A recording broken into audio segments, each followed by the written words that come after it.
শুভ সকাল দর্শক, দেশ বিদেশের যে যেখান থেকে দৈনিক পত্রিকার খবরাখবর নিয়ে এশিয়ান টেলিভিশনের নিয়মিত আয়োজন এশিয়ান সংবাদ বিশ্লেষণ দেখছেন। সকলকে স্বাগত জানাচ্ছি আমি কাউসার আহমেদ। দর্শক অনুষ্ঠানের মধ্য দিয়ে দেশের প্রধান প্রধান পত্রিকার শীর্ষ শিরোনামগুলো পড়ে থাকে এবং এগুলোর পর্যালোচনা করে থাকি। দেরি না করে চলে যাচ্ছি মূল আয়োজনের আমার হাত থেকে সবগুলো পত্রিকার শিরোনাম আপনাদেরকে এক এক করে জানাবো। শুরুতে যে পত্রিকাটি আমার হাতে রয়েছে দর্শক, দৈনিক দেশ রূপান্তর দিয়ে শুরু করছি আজকের অনুষ্ঠান।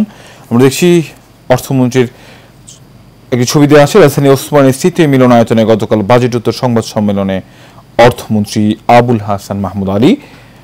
প্রতিশ্রুতি স্পষ্ট, পথ অস্পষ্ট। বাজেটোত্তর সংবাদ সম্মেলনে অর্থমন্ত্রী নিত্যপণ্যের দাম বাড়ার পেছনে কৃষকরাও দায়ী। বাণিজ্য প্রতিমন্ত্রী ভুলবশত টাকা কালো হলে সেটা সাদা করার কথা বলা হয়েছে। এনবিআর চেয়ারম্যান সরকার টাকা না নিলে ব্যাংক চলবে কি করে, অর্থ উপদেষ্টা।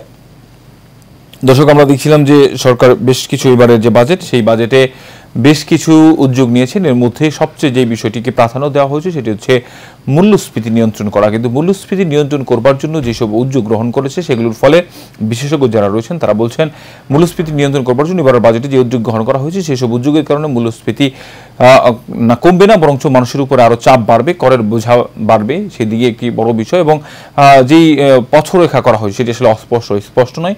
অর্থমন্ত্রী আসলে সুনির্দিষ্ট করে গতকালকে যে বাজেটোত্তর সংবাদ সম্মেলন ছিল সেই বাজেটোত্তর সংবাদ সম্মেলন অর্থমন্ত্রী স্পষ্ট করে কিন্তু কোনো কিছু বলতে পারেনি। তবে তিনি বলেছেন যে সংকোচনমূলকভাবে আমাদেরকে আপাতত চলতে হবে, মিতব্যয়ী হতে হবে। আমরা দেখছিলাম উনি বলছিলেন যে আওয়ামী লীগ সরকারের যে বিগত সময় যে ইতিহাস, সেই ইতিহাস তুলে ধরেছিলেন। 2009 সালে উনি বলছিলেন যে মূল্যস্ফীতি ছিল সেটি 9-এর উপরে চলে গেছিল। পরে 2 বছরে সরকারের বিভিন্ন সংকোচনমূলক নীতির ফলে কিন্তু সেটি 5-6-এর মধ্যে চলেছে। এবারেও আসলে সেটি হবে কিনা সেটি নিয়ে এক ধরনের কথা রয়েছে। অর্থমন্ত্রীকে প্রশ্ন করা হয়েছিল কালো টাকা সাদা করবার ব্যাপারে, আসলে যারা অবৈধভাবে টাকা উপার্জন করে তাদেরকে আসলে ছাড় দেওয়া হলো কিনা, এই ধরনের অনেক ধরনের প্রশ্ন করা হয়েছে। কিন্তু অর্থমন্ত্রী সেই সব প্রশ্নের জবাব দিয়েছেন। তো বেশিরভাগ প্রশ্ন আসলে সুনির্দিষ্ট করে কোনো প্রশ্নের উত্তর কিন্তু আসলে পাওয়া যায়নি। সে কারণে এখানে বলা হয়েছে যে প্রতিশ্রুতি স্পষ্ট, পথ অস্পষ্ট। দর্শক, এর পাশেই আমরা ছোট করে একটি সংবাদ দেখছি, যদিও এটি এখন বাংলাদেশের সব মহলে সবচেয়ে আলোচিত সংবাদ। সেটি হচ্ছে প্রধানমন্ত্রী বললেন কালো টাকা সাদা করা টোপ দিয়ে মাছ ধরার মতো। দর্শক, আওয়ামী সভাপতি ও প্রধানমন্ত্রী শেখ হাসিনা যে বিষয়টি বলেছেন সেটি হচ্ছে যে এবারের বাজেটে যে বিষয়টি উল্লেখ করা হয়েছে সেটি হচ্ছে যে কালো টাকা সাদা করবার যে বিষয়, সেই কালো টাকা সাদা করার বিষয়ে নানান মহলেই প্রশ্ন রয়েছে। এর পেছনে সবচেয়ে বড় যেটি কারণ সেটি হচ্ছে যে আমরা দেখছি যারা বৈধভাবে টাকা ইনকাম করবেন, অর্থাৎ আয় করবেন, তাদের কর দিতে হবে 30%। অন্যদিকে যারা অবৈধভাবে বিপুল পরিমাণ অর্থ হাতিয়ে নিয়েছেন অথবা তাদের ব্যাংকে রেখেছেন, জমা রেখেছেন, কামিয়েছেন, বিভিন্নভাবে দেশের বাইরে সেগুলো পাচার করেছেন, তারা যদি আসলে টাকা বৈধ করতে চায় তাদের কর দিতে হবে মাত্র 15%। এই যে বিভেদ, এই যে পার্থক্য তৈরি করে দেওয়া, অর্থাৎ যারা কষ্ট করে টাকা উপার্জন করে তাদের আসলে এত পরিমাণ কর কেন, অন্যদিকে যারা অবৈধভাবে টাকা ইনকাম করে তাদের আসলে এই 15% কর যে দেওয়া হয়েছে, আরোপ করা হয়েছে, সেটি নিয়ে কিন্তু এখন নানান প্রশ্ন রয়েছে। ফলে এই প্রশ্নের জবাবেই প্রধানমন্ত্রী বলেছেন যে আসলে নানান ধরনের গুঞ্জন শুনছি কালো টাকা সাদা করার বিষয়। আসলে এটি তিনি বলেছেন যে আসলে এটি একটি টোপ দেওয়া হয়েছে যাতে করে তার টাকাগুলো ব্যাংকে জমা দেন, অন্যথায় আসলে তাদেরকে কোনোভাবেই টাকাগুলো তারা ফিরিয়ে দেবে। সেটা আমরা দেখেছিলাম যে আসলে 10% কর দিয়ে কালো টাকা সাদা করবার সুযোগ কিন্তু দেওয়া হয়েছিল, কিন্তু সেখানে কিন্তু খুব বেশি আগ্রহ আমরা দেখিনি যারা এইভাবে অবৈধভাবে টাকা আয় করে থাকে। তো এবারে আবারও 5% কর বৃদ্ধি করা হয়েছে।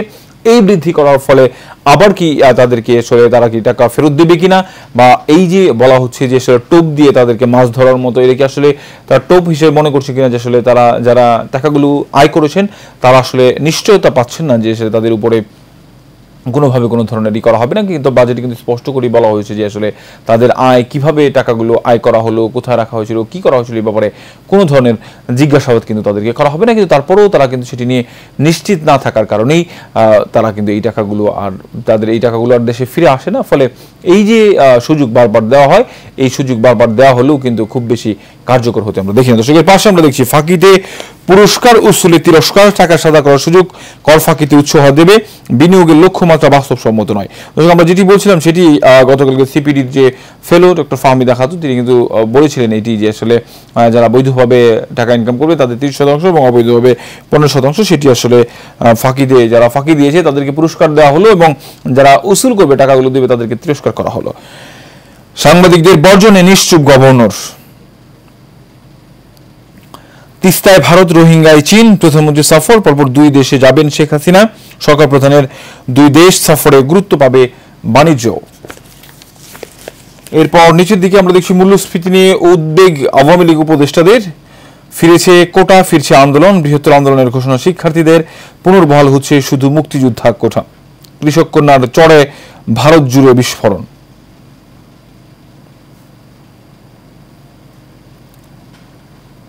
চট্টগ্রাম বিশ্ববিদ্যালয়ে 21 বছর ধরে নেই বিদেশি ছাত্র, আসন সংরক্ষিত। 2 দশকে শূন্য প্রায় 3000 আসন। পড়াতে এসেছে শুধু নেপালের শিক্ষার্থীরাই, পড়তে এসেছে শুধু নেপালের শিক্ষার্থীরাই। চাঁদ দেখা গেছে কোরবানির ঈদ 17 জুন। দর্শক, বাংলাদেশের আকাশে গতকাল শুক্রবার সন্ধ্যায় হিজরি 1445 সনের জিলহজ মাসের চাঁদ দেখা গেছে। ফলে 17 জুন কিন্তু ইংরেজি মাসের 17 জুন পবিত্র ঈদুল আজহা কিন্তু অনুষ্ঠিত হবে। সেই সংক্রান্ত আমরা দেখলাম যে গতকাল চাঁদ দেখা কমিটির পক্ষ থেকে সভাপতি ধর্মমন্ত্রী ফরিদুল হক খান বিষয়টি নিশ্চিত করেছেন। সিয়াম কলকাতা সিআইডির কাছে আওয়ামী লীগ নেতা আটক। রয়েছে বাংলাদেশ প্রতিদিনের সংবাদ শিরোনাম জানাচ্ছি আপনাদেরকে। বছর শেষে কমবে মূল্যস্ফীতি, বাজেট নিয়ে সংবাদ সম্মেলনে অর্থমন্ত্রী। উন্নত দেশ আরো বেশি ঋণ নেয়, সব সরকারি ঋণ করে দেশ চালায়। মূল্যস্ফীতি নিয়ন্ত্রণে বাজেটের আকার কমানো হয়েছে, সংকুচন নীতি চলমান থাকবে। নরেন্দ্র মোদীর শপথ, প্রধানমন্ত্রী দিল্লি যাচ্ছেন আজ। কঠিন সময়, দুর্বল বাজেট, সিপিডি সংবাদ সম্মেলনে বাজেটে অনেক কিছু অর্জিত হবে না। মুদ্রাস্ফীতি রোধে যে পদক্ষেপ নেওয়া হয়েছে তা যথেষ্ট নয়, চ্যালেঞ্জ মোকাবেলায় নেওয়া পদক্ষেপগুলি দুর্বল ও অপর্যাপ্ত। লোকসভায় নির্বাচিত 251 জনের বিরুদ্ধে ফৌজদারি মামলা। মূল্যস্ফীতি নিয়ন্ত্রণে রাখা বড় চ্যালেঞ্জ, প্রধানমন্ত্রী। ব্যবসায়ীদের উপর চাপানো হচ্ছে করের বোঝা, বাজেটের প্রতিক্রিয়ায় এমসিসিআই। নেপালে আটক সিএম এখন কলকাতা পুলিশের হাতে, ভারতীয় এমপি আনার কোন রহস্য। বজ্রপাতে দেশের বিভিন্ন স্থানে 10 প্রাণহানি। বাংলাদেশ শ্রীলঙ্কা লড়াই, নামিবিয়াকে হারিয়ে গ্রুপের শীর্ষে স্কটল্যান্ড। দর্শক, জানাচ্ছিলাম বাংলাদেশ প্রতিদিনের সংবাদ শিরোনামগুলো। হাতে রয়েছে দৈনিক ইত্তেফাকের সংবাদ শিরোনামগুলো জানাচ্ছি। অর্থনীতি এত সরল হিসাব মেনে চলে না, অর্থমন্ত্রী। বাজেট প্রতিক্রিয়া, সরকার ব্যাংক থেকে বেশি ঋণ নিলে বিনিয়োগ ব্যাহত হবে, ডক্টর হাসানিস মনসুর।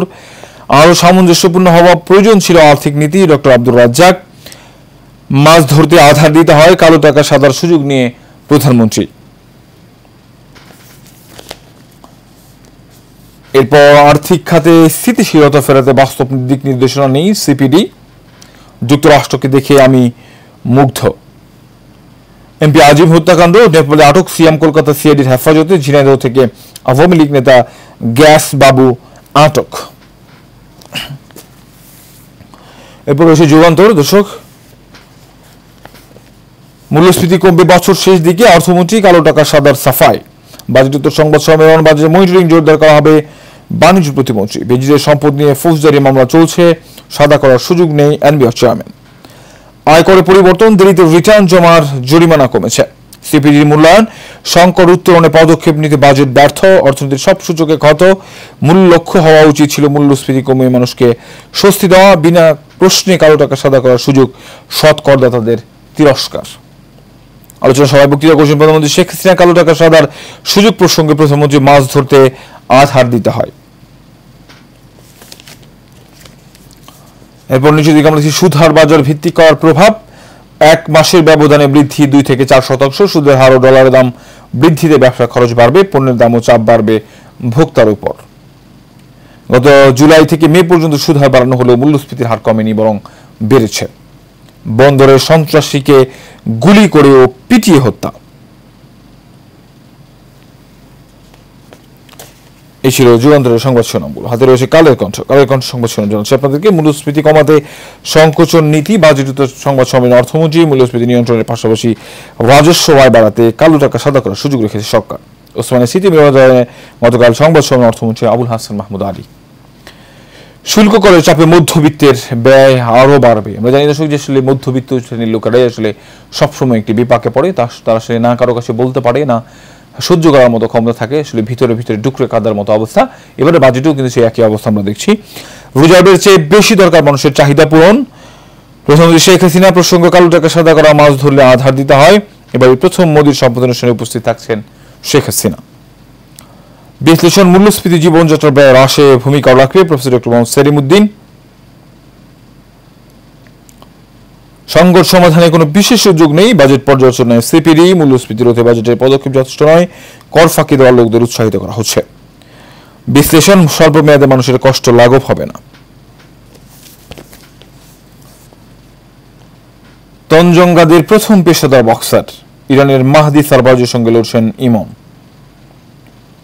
বেনজিরের কালো চাকা এখনই সাদা করার সুযোগ নেই। বাংলাদেশ শ্রীলঙ্কার ক্রিকেট যুদ্ধ, শ্রীলঙ্কার বিপক্ষে বিশ্বকাপ মিশন শুরুর আগে দলের সেরা তারকা সাকিব আল হাসানের সঙ্গে আলোচনায় মগ্ন অধিনায়ক নাজমুল হোসেন। দর্শক, আমরা দেখছিলাম যে আলোচনায় থাকা পুলিশের মহাপরিদর্শক আইজিপি বেনজির আহমেদের যে আসলে কালো টাকা, অবৈধ টাকা রয়েছে সেগুলো নিয়ে নানা ধরনের আলোচনা রয়েছে। তো আমাদের সাথে কুষ্টিয়া থেকে সেখানকার স্থানীয় পত্রিকা নিয়ে যুক্ত হচ্ছেন সহকর্মী হাসিবুর রহমান রিজু। রিজু, আপনি আমাকে শুনতে পাচ্ছেন? আমরা জাতীয়ভাবে যে প্রকাশিত দৈনিকগুলো রয়েছে সেগুলোর সংবাদ শিরোনাম দর্শকদের জানাচ্ছিলাম, আপনার মাধ্যমে কুষ্টিয়া থেকে প্রকাশিত যে স্থানীয় দৈনিক রয়েছে সেগুলোর সংবাদ শিরোনাম দর্শকদের জানাতে চাই। রিজু।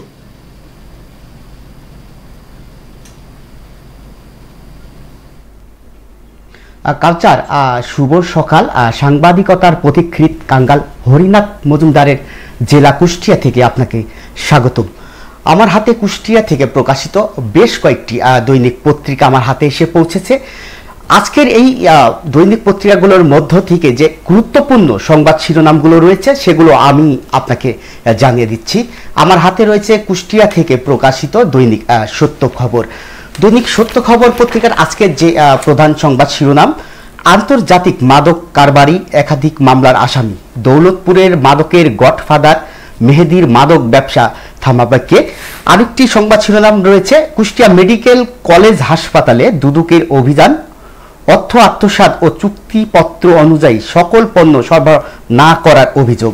আর একটি সংবাদ শিরোনাম আমি জানিয়ে দিচ্ছি দৈনিক সত্য খবরের, অবৈধ নিয়োগ বাণিজ্যের টাকায় সম্পদের পাহাড় গড়েছেন দৌলতপুর কলেজের অধ্যক্ষ। এদিকে রয়েছে কুষ্টিয়ার জেলা প্রশাসক গোল্ড কাপ ফুটবল টুর্নামেন্টের ফাইনাল খেলা অনুষ্ঠিত। কুষ্টিয়ায় ফুটবল ইতিহাসে নতুন দিগন্তের সূচনা করেছে এই টুর্নামেন্ট। গতকাল ফাইনাল খেলার কুষ্টিয়া জেলা প্রশাসক এতেশাম রেজা এই কথাটি বলেছেন। আমার হাতে আরো একটি পত্রিকা রয়েছে, আমার হাতে রয়েছেন দৈনিক বাংলাদেশ বার্তা। দৈনিক বাংলাদেশ বার্তার যে সংবাদ শিরোনামটি রয়েছে, ইবি রেজিস্টারের অবৈধ লেনদেনের অভিযোগ ইউসিজির তলব। আমার হাতে রয়েছে কুষ্টিয়া থেকে প্রকাশিত দৈনিক খবর আলা। দৈনিক খবর আলা পত্রিকার সংবাদ শিরোনাম আমি জানিয়ে দিচ্ছি, আন্তর্জাতিক মাদক কারবারি একাধিক মামলার আসামি, দৌলতপুরের মাদকের গডফাদার মেহেদি মাদক ব্যবসা থামাবে কে। আরো একটি সংবাদ শিরোনাম রয়েছে, কুষ্টিয়ায় বিএনপি দুই গ্রুপের মুখোমুখি অবস্থান, 144 ধারা জারি। আরো একটি সংবাদ শিরোনাম রয়েছে, কুষ্টিয়ায় ঐতিহাসিক 6 দফা দিবস পালিত। আমার হাতে রয়েছে কুষ্টিয়া থেকে প্রকাশিত দৈনিক কুষ্টিয়ার কাগজ। দৈনিক কুষ্টিয়ার কাগজের প্রধান যে সংবাদ শিরোনামটি, সাব রেজিস্ট্রি অফিসের ভাগাভাগি নিয়ে কুষ্টিয়ার দৌলতপুরে এমপির ঘরে অশান্তি, ভোগান্তিতে সাধারণ মানুষ। আরও একটি সংবাদ শিরোনাম আমি আপনাকে জানিয়ে দিচ্ছি, কুমারখালী সমাজসেবা কার্যালয়ে ভাতাভোগীদের ক্ষোভ, প্রতিবারই প্রতারকরা কৌশলে হাতিয়ে নিচ্ছে সরকারি সহায়তার টাকা। আরও একটি সংবাদ শিরোনাম আমি আপনাকে জানিয়ে দিচ্ছি যে মজমপুর গেটের নিউ করিম সাইকেল স্টোরের মালিক প্রতারক হাজি একলাস আমেরিকার ভিসা নিতে গিয়ে পুলিশের হাতে গ্রেপ্তার। আর একটি সংবাদ শিরোনাম রয়েছে, কেনাকাটার অনিয়ম দুর্নীতি, কুষ্টিয়া মেডিকেল কলেজে দুদকের হামলা। আমার হাতে রয়েছে কুষ্টিয়া থেকে প্রকাশিত কুষ্টিয়ার খবর। কুষ্টিয়ার খবর পত্রিকার আমি আজকের যে সংবাদ শিরোনাম আমি জানিয়ে দিচ্ছি, জেলা প্রশাসক গোল্ড কাপ ফুটবল টুর্নামেন্টের ডিসি এতেশাম রেজা, মাঠে নিয়মিত খেলাধুলা চললে ক্রীড়াবিদ তৈরি ও ক্রীড়াঙ্গনে পথকে সচল রাখা সম্ভব। আর একটি সংবাদ শিরোনাম রয়েছে, দৌলতপুর কলেজে হামলার প্রতিবাদে সংবাদ সম্মেলন, রাজনৈতিক প্রতিহিংসার হামলা ন্যাক্কারজনক, ঘটনাকে ভিন্ন খাতে নিতে মিথ্যা অপপ্রচার। আমি কুষ্টিয়ার খবরের প্রথম পাতার শেষের দিকে আরো একটি সংবাদ শিরোনাম রয়েছে, আমি আপনাকে জানিয়ে দিচ্ছি কাউসার, কুমারখালী সমাজসেবা কার্যালয়, প্রতারকেরা কৌশলে হাতিয়ে নিচ্ছে সরকারি সহায়তার টাকা। আমার হাতে রয়েছে আরো একটি দৈনিক আন্দোলনের বাজার। দৈনিক আন্দোলনের বাজারের যে প্রধান সংবাদ শিরোনাম, সেটি জেলা প্রশাসক গোল্ড কাপ ফুটবল টুর্নামেন্টের পুরস্কার বিতরণকালে ডিসি এতেশাম রেজা, কুষ্টিয়া জেলা ক্রীড়া অঙ্গনের উর্বর ক্ষেত্র। আরো একটি সংবাদ শিরোনাম রয়েছে আন্দোলনের বাজারে, কুমারখালী সমাজসেবা কার্যালয় প্রতারকেরা কৌশলে হাতিয়ে নিচ্ছে সরকারি সহায়তার টাকা, ভাতাভোগীদের ক্ষোভ। আমার হাতে রয়েছে আরো একটি দৈনিক, আমার হাতে রয়েছে কুষ্টিয়া থেকে প্রকাশিত দৈনিক আরশি নগর। দৈনিক আরশি নগরের সংবাদ শিরোনাম আমি জানিয়ে দিচ্ছি। নির্বাহী প্রকৌশলী নুরুজ্জামান হোসেন জহিরের নির্দেশে কুষ্টিয়া গণপূর্ত অফিসে জুন ফাইনালের নামে চলছে তড়িঘড়ি টেন্ডার ও ভুয়া ভাউচার। এই ছিল আমার হাতে কুষ্টিয়া থেকে প্রকাশিত আজকের যে দৈনিক পত্রিকাগুলোর গুরুত্বপূর্ণ সংবাদ শিরোনাম। রিজু, একটি বিষয় সেটি হচ্ছে যে আমরা দেখছিলাম যে কুষ্টিয়া থেকে যে প্রকাশিত যে দৈনিকগুলো রয়েছে সেখানে আমরা দেখছিলাম যে বিভিন্ন অনিয়মের সংবাদগুলোকে প্রাধান্য দিয়ে আসলে সংবাদ প্রকাশিত করা হয়েছে স্থানীয় পত্রিকাগুলোতে, সেগুলি প্রাধান্য দেওয়া হয়, আমরা সবসময় দেখে থাকি। একটি বিষয় সেটি হচ্ছে যে যেহেতু গতকালকের আগের দিন আমরা দেখলাম যে বাংলাদেশের যে বাজেট, সেই বাজেট প্রকাশিত হলো, সেই বাজেটের পরবর্তী দেখছি আমরা যে বেশ কিছু জিনিসের দাম কিন্তু বেড়েছে। তো এই বাজেটের ফলে আপনাদের কুষ্টিয়ার আসলে মানুষের মধ্যে কি ধরনের প্রভাব পড়েছে বলে মনে হয় আপনার? রিজু, শুনতে পাচ্ছেন? কাউসার, বাজেট নিয়ে আসলে আমরা যেটা দেখেছি যে বিভিন্ন মানুষের বিভিন্ন ধরনের মতামত তারা দিচ্ছেন। কেউ কেউ আসলে হতাশ হয়েছেন যে আসলে এবারের বাজেটটা কেমন হবে। আবার কিছু মানুষ আসলে তারা বলছেন যে হয়তো এবার যে জনবান্ধব এবং তৃণমূল মানুষের যে বাজেট সেটা হয়তো এই বাজেটে আসতে পারে। এই ধরনের মানে বিভিন্ন ধরনের মতামত কিন্তু বিভিন্ন মানুষ কিন্তু প্রদান করছেন। জি রিজু, আপনাকে অসংখ্য ধন্যবাদ আমাদের সাথে যুক্ত হওয়ার জন্য। দর্শক, কুষ্টিয়া থেকে স্থানীয় পত্রিকা নিয়ে যুক্ত ছিলেন আমাদের সহকর্মী হাসিবুর রহমান রিজু। তার মাধ্যমে আপনাদেরকে কুষ্টিয়া থেকে প্রকাশিত স্থানীয় দৈনিকের সংবাদ শিরোনামগুলো জানাচ্ছিলাম। আমরা চলে যাচ্ছি মূল আয়োজনে আমরা দেখছি আমার হাতে রয়েছে দৈনিক জনকণ্ঠ যেদিকে সংবাদ শিরোনাম করেছে কমবে মূল্যস্ফীতি, বাজেট পরবর্তী সংবাদ সম্মেলনে অর্থমন্ত্রী মানুষকে স্বস্তি দিতে পদক্ষেপ নেওয়া হয়েছে, কমানো হচ্ছে নিত্যপণ্যের আমদানি শুল্ক। বাজেটে মানুষের মৌলিক অধিকার নিশ্চিতে জোর দেওয়া হয়েছে। পবিত্র ঈদুল আজহা 17 জুন, মোদীর তৃতীয়বার প্রধানমন্ত্রী শপথ কাল। নেপালে আটক সিয়াম কলকাতা সিআইডির হেফাজতে, আওয়ামী লীগ নেতা কাজী কামাল আটক। বেঞ্জির অবৈধভাবে অর্জিত সম্পদ বৈধ করার সুযোগ নেই সাংবাদিকদের এনবিআর চেয়ারম্যান। অস্ট্রেলিয়া ইংল্যান্ড বড় ম্যাচ আজ, আয়ারল্যান্ডকে হারিয়ে প্রথম জয় কানাডার্স।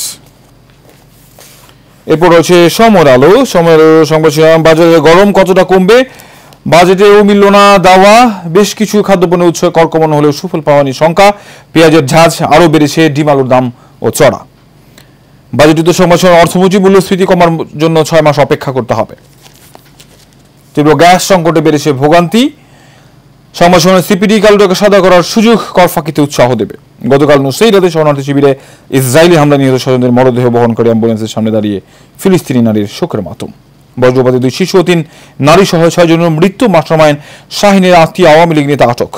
মির্জা ফখরুল বাজেট কালো টাকা ও দুর্নীতিকে উৎসাহিত করবে। রয়েছে প্রথম আলো, অপেক্ষা করুন মূল্যস্ফীতি কমবে 6 মাস পর, অথচ 15 মাস ধরে মূল্যস্ফীতি 9% উপরে। সংবাদ অর্থমন্ত্রী ব্যয় আরো বাড়বে, জীবন কঠিন হবে মধ্যবিত্তের। খেলাপি ঋণ মোটাতাজাকরণ কর্মসূচির সাফল্য অভিনন্দন। অভিমত বাজেট যৌক্তিক ও বাস্তবোচিত, বিনায়ক সেন মহাপরিচালক বিআইডিএস। খেলাপিদের ধরতে পদক্ষেপ নেই, মনিরুল ইসলাম। বাজেটের পদক্ষেপ, মূল্যস্ফীতি কমবে না, মোদীর কণ্ঠে জোট বন্ধনা, নতুন যুগের সূচনা। আমরা দেখছিলাম যে বাংলাদেশের ক্রিকেটের যে সংবাদ, সেই সংবাদই করা হয়েছে শুধু একটি অঘটন। একবারে শেষ যে পত্রিকাটা আমার দর্শক হাতে রয়েছে, the Daily Star, government measure will tame rising inflation, says Finance Minister at post-budget briefing. No concrete steps to raise inflation low reserves, CPD. Tax exemption in fiscal year 25 rise to $1,63,000. PM defense scope for money whitening. Implementing budget for 2024-25, it will be challenging, says MCCI. FICCI hails comprehensive fiscal plan in proposed budget. দর্শক, আমরা দেখছিলাম যে আজকে সবগুলো পত্রিকাতে প্রায় একেবারে 3টি সংবাদকে প্রাধান্য দেওয়া হচ্ছে। সেটি হচ্ছে যে প্রধানমন্ত্রীর যে 6 দফা দিবসের যেই আলোচনা সভা, সেখানে প্রধানমন্ত্রী যেটি বলেছেন যে আসলে কালো টাকা সাদা করবার সুযোগের ব্যাপারে আমরা দেখেছি সিপিডি যে সংবাদ সম্মেলন করেছে সেখানেও তারা কালো টাকা সাদা করার সুযোগ নিয়ে প্রশ্ন তুলেছেন। অর্থমন্ত্রী যে কালকে বাজেট উত্তর সংবাদ সম্মেলন করেছে সেখানেও কিন্তু এই একই বিষয় আসলে আলোচনা হচ্ছে যে কালো টাকা সাদা করবার যে সুযোগ।